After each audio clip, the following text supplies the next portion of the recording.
So this is how to make slingshots in Teardown. I hope this doesn't get patched out. I hope it remains in the game, because it's definitely going to have some uses. It does feel a little bit glitchy though, but it seems legit based on the materials they've designed. So if you find any elastic materials on insurance fraud, there are these bollards that if you've ever tried to drag them, they get stuck and then they ping back, or we can use them as like elastic catapults. I'm just going to show you with a random object here. There's loads of scope to play around with this, and the ideas can kind of get a bit crazier, so we'll see some larger scale versions as we go. So attach your object to the ground. Depending on the tension, you might need more than one plank. I'm just putting 2 on here to be safe, and then attach them to a heavy vehicle that can like actually pull things, because it is going to try and resist it. When you start to see the line fly through the front of the vehicle, it is getting to the point where it's like at the limit of its elastic. It seems to work in each subsequent section of these, so I've only got one really on there, and that's kind of flashed through. If I go too much further, it'll probably break the planks, but you can have a play around with that. When you're ready, there's a couple of ways you can do it. If we break the planks on the back though, the object that you've attached to it will go flying into wherever you've mounted it to. Okay, so that's simple objects. Now if we want to move cars around, which hint hint is very useful for this mission, you can attach, just like an object, the planks and the elastic to them. Now you want to remove everything away from the vehicle because it goes on its overall mass, so the chassis itself is light enough to be picked up by hand, and anything you can move by hand really goes flying with these catapults. So follow the exact same process again.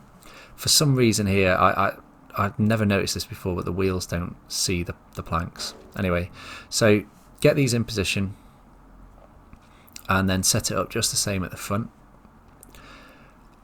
These elastic lengths are, you can customize them, and I'll show you that in a second, because these bollards or whatever they are, barriers, actually come in, I think they're like almost up to 8 or 6 or 8 of them, so you can make quite a long like catapult band, I guess, but I'll show you that in a second. So here we go, we set that up just like before. Once your vehicle's in place and you shot it, it won't be movable, so make sure it's in the right place that you want it to be. If it's got any alarms attached to it, you'll have to work around them. So again, we're going to take this longer until we see the elastic ping through. You can push it a lot further, but for the purpose of the video, I just want to show you how it works. Okay, so the ones that connect your actual vehicle go invisible. I don't know why, I think they just get glitched out.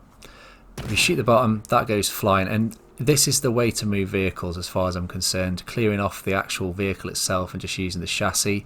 It's moved with such force under here that it's forced it underneath the truck. So that's the way you want to be moving vehicles.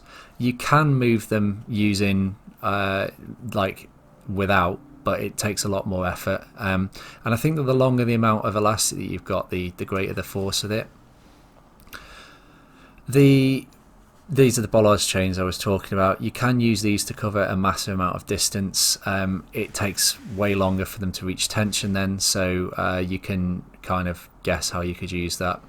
We'll skip forward a little bit here. So we take the vehicle out, and you can see that it's gone much further this time, and we're starting to see it glitch through a little bit.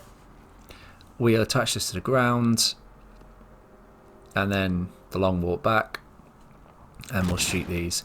Now this goes off on a bit of a wonky angle here, not totally sure why actually. I think it's probably because I attached the bollard to the back wrong, but you can see that if it's a vehicle that can't be damaged before, that would work quite well. Now if you want to set up a fuse like a bomb, you can do that by setting the plank on fire very carefully. If you put 2 planks, you can set the one underneath on fire, so it will burn through that first and it will burn the top one. Or alternatively, if you want a really long fuse, kind of weird physics there, if you want a really long fuse, remember that fire kind of works realistically in this. It will propagate upwards, so you can't just put a piece of wood up and hope it'll burn down like a candle wick. It doesn't seem to do that. So making a nice sloped one or one underneath, you can either start the fuse at different points and let it burn through. As long as there's no wood around it, you don't need to really worry about the fire warning here, because it will burn itself out but it's worth bearing in mind that that could cause an issue. And then as this burns up, it will reach the woods and it can trigger that. So theoretically, for things like insurance fraud, you could set up loads of timers of different lengths and get those to fire the vehicles around, and realistically the records there could be incredible. There are, which I'm not getting involved in. I'm not getting involved in speedruns anymore. It destroyed my life. But we'll have a look at some other options here. That I only played around with this a little bit and I didn't really think about how to shoot it or to set it up as a fuse, but I've moved it down to the chassis and I'm kind of trying to make myself a little seat there. So with a few more planks on the side, I could feasibly make myself a nice little vehicle.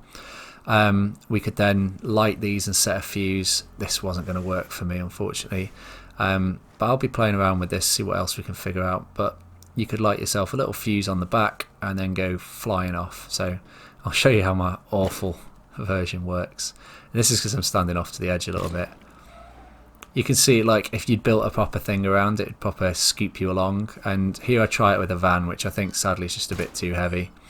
But yeah, once again, we could shoot that and you can see that it'll kind of move you along much faster than you can walk. So perhaps there are things in there that people can use. But yeah, I think it's pretty cool. This, I hope they don't patch out.